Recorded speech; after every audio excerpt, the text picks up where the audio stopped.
Good evening, ladies and gentlemen. My name is Jeanette Maglalang, and the person who I am about to interview today is a banker, a member of the academe, and a businessman as well. Please welcome Dr. Leandro Suing. Hi, good evening. Good evening, sir. How are you? I'm fine. How do you do? Well, I'm fine also. I hope you are braced.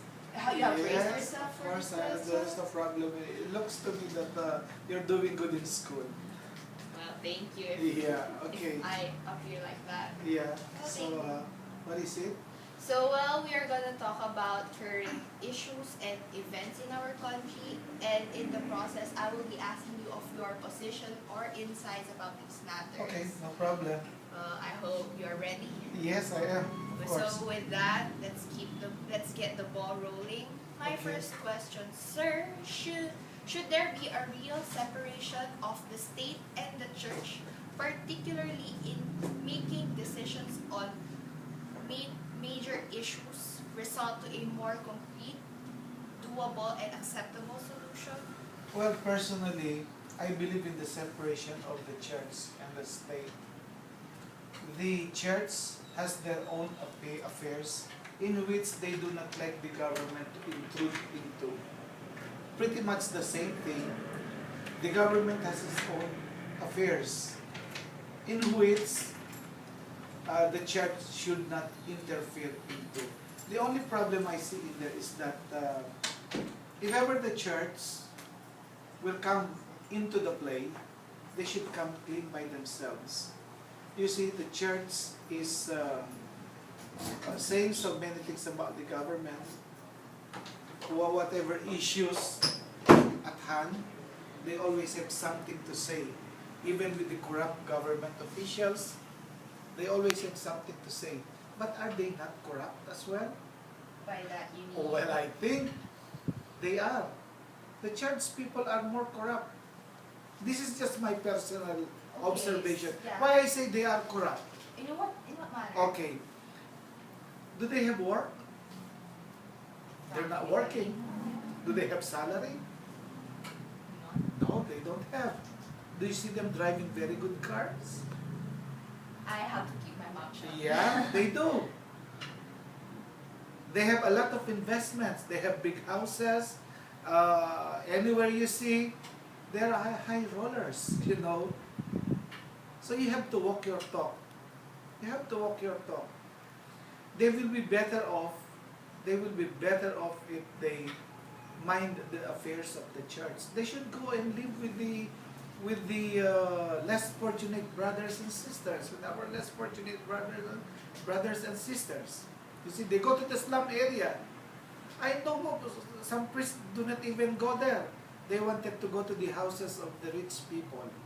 They wanted to mingle with the rich people, but never to the poor people. So how come their heart goes to the poor people? Pope Benedict, is that our Pope now? The name? Pope Francis. Pope Francis says they have to live very, very simple. Because peoples, as what I have said, the priests are high rollers. As I said earlier, they don't live a very simple life. They live a very, very complicated life. And That's why they will be better off. You know, one thing I don't like about priests also is that they bring to the pulpit whatever their frustrations to the government. yeah. But what about their frustrations to the church? They both have some frustrations, some things not good. They don't come and meet at common point, right? They should come clean by themselves. They have a lot of queridas, you know. Yeah, they gamble in the casino. I work in the casino for many years. I can see many priests, and these priests even ask money to the politicians. You know, they ask cars. They ask, so how come? I guess we'll leave it at that. Yeah. It's kind of Yeah, complicated. it's really, but I am very close to the church, really close. You go to our church here, I serve. But these are just my personal opinion. Okay. If I see something wrong with the priest, I shy away. Okay. Yeah. Well, sir, moving on. What is your stand with regards to the UDHA law or the Urban Development Housing Act? Yeah. Does it really favor the informal sectors? Well, the act must probably have been created for for the poor people, especially in relocating the poor people. But it's unfair to other people. A few years back, some teachers in Manila are complaining why the government is going out of their way in giving housing to the squatters, the informal settlers. But why these teachers who receive very small salary don't have houses as well? You see, now this situation will never be arrested as long as there are politicians who counted on these informal settlers for their votes. In Quezon City, it is said that the politicians are wooing. They wanted these informal settlers to go into their area because during elections, they can count on them For the votes. for the votes. And Yeah, really. And what do you think do they get in return, these informal Well, they get very little. Very little. They are being used during election period, but after that, nothing more. And besides, look at it. The informal settlers usually come from other places. North Luzon, Visayas, Mindanao. They are not from Manila. Why do they go to Manila? What's in Manila Well, that they wanted to go and leave their province? well, you usually hear them say that, wow, we came here to work, to find jobs. But there is no job in Manila. It's just like the elusive dream of a lot of Filipinos. They wanted to go to the United States so that they're gonna have a better and good life. No, that's baloney. If you will not work, if you will not exert effort, you can never be at par with the other people who are really hardworking. Sometimes we say that these poor people are really poor, something like that, and they blame the government. No, they should not blame the government. They should blame themselves for the mess they are into it. I'm quite sure when they were very young, their parents are sending them to school. See? But what they did? Did they really study very hard? Did they exert a lot of effort? No. No. They skip classes, they don't study their lessons, and now that they are poor, they are blaming who? They are blaming the government. They are blaming anybody, for that matter. Okay, sir. So, Yeah. moving on to the most current issue, the PDAF matter. Yeah. Is Pinoy's action in accommodating the surrender of Janet Napoles justifiable? Well, if you can make a citizen's arrest, if you can surrender to the barangay captain, if you can surrender to the chief of police, if you can surrender to anybody else, why can't you surrender to the president? No, this is politics. In politics, there are always two sides of the coin. Those who are in favor of you and those who are not in favor of you. Those who are not in favor of you will always say something, whatever you do. What's wrong with surrendering to the president? I don't see anything bad in there. There was a time, when Palparan wanted to surrender. He calls the president. He wanted to surrender to him. The president did not entertain him. So what happened? Palparan went into hiding. Now this chance that Napoles wanted to surrender, and she wanted to surrender to the chief of the armed forces of the Philippines, who is the president.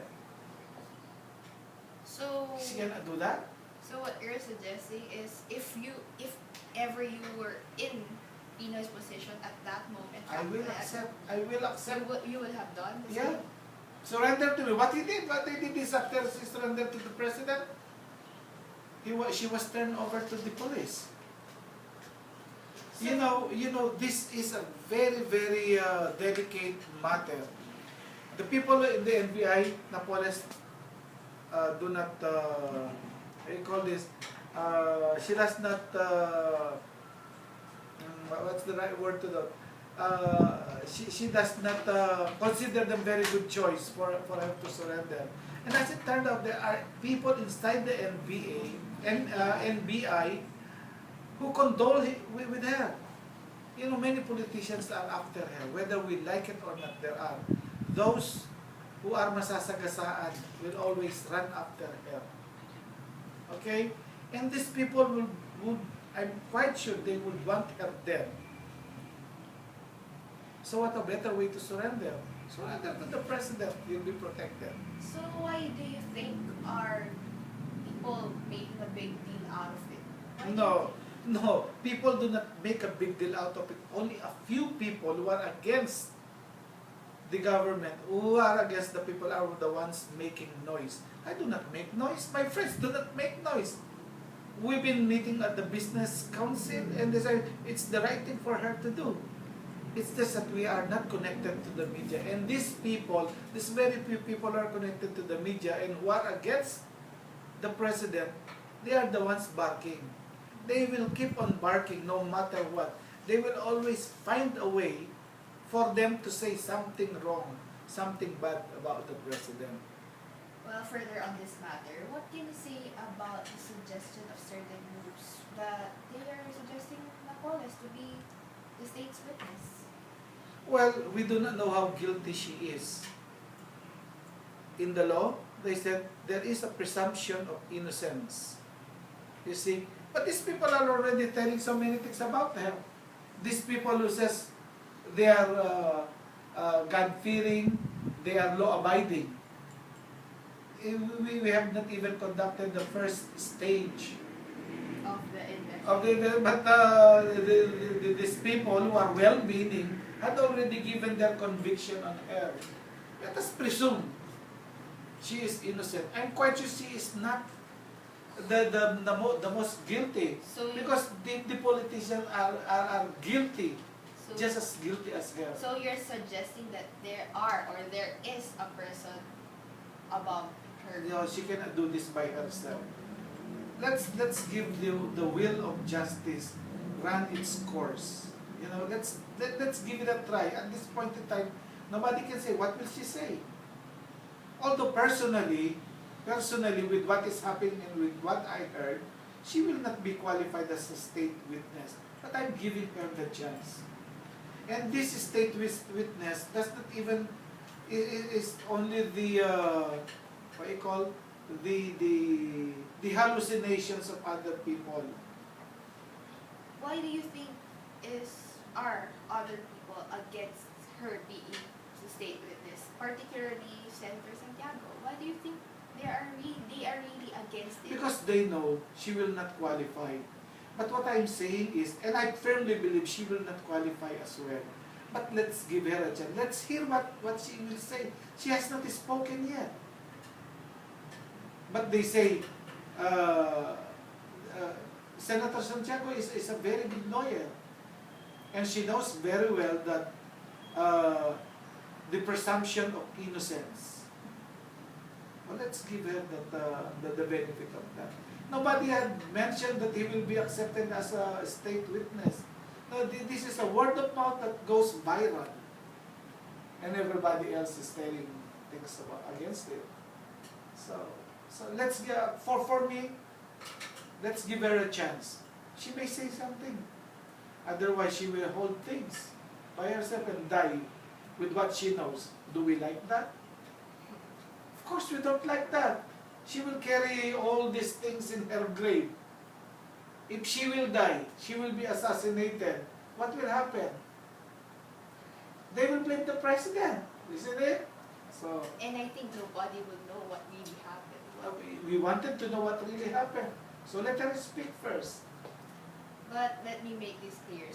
You're suggesting, or your opinion, there is or there are people who is above her, who are There are bigger than people, there are people behind her, and these people makes more money than she did. I'm quite sure of that. So, for our last question, sir, Yeah.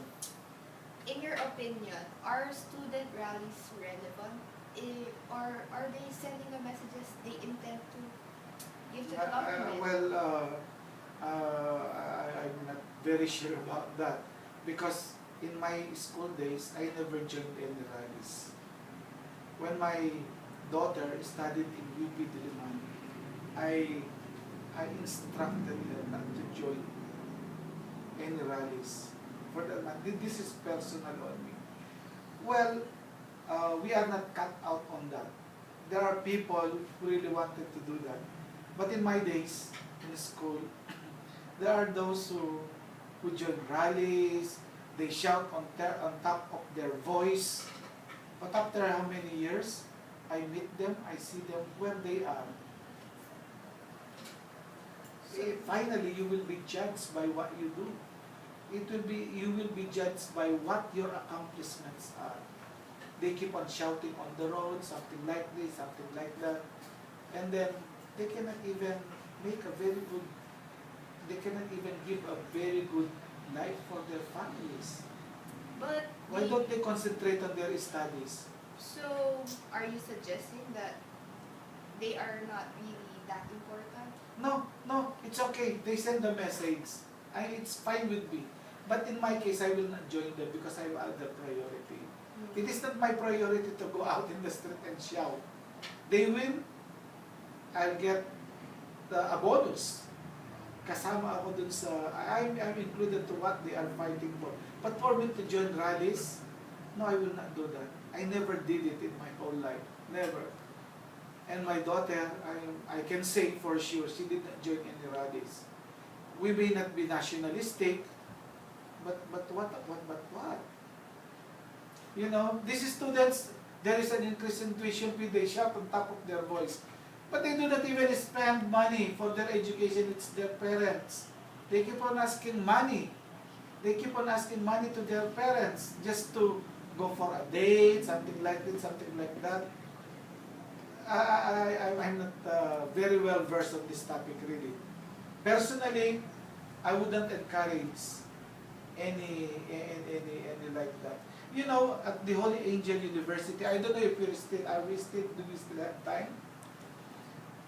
Yeah, not enough? Okay. Is it okay, some more? You know, at the Holy Angel University, they're doing in rallies. They do rallies right now. I don't know if they've stopped. But you know, those who are supporting them, they look all killers. And the students are just making a heyday. It looks like it's a picnic to them. I don't know what they are fighting for. Well, sir, thank you so much for your time. Okay, thank you also. I hope I was able to contribute even very little to your project. Thank you, sir. So, we have heard Dr. Suing's side of the certain issues, but it is important to remember that there are always two sides to choose from. It is whether you will go where the water flows, or you will swim where nobody else does. Nobody should stay in the middle. Nobody should just play safe. You have to make a stand. You have to care.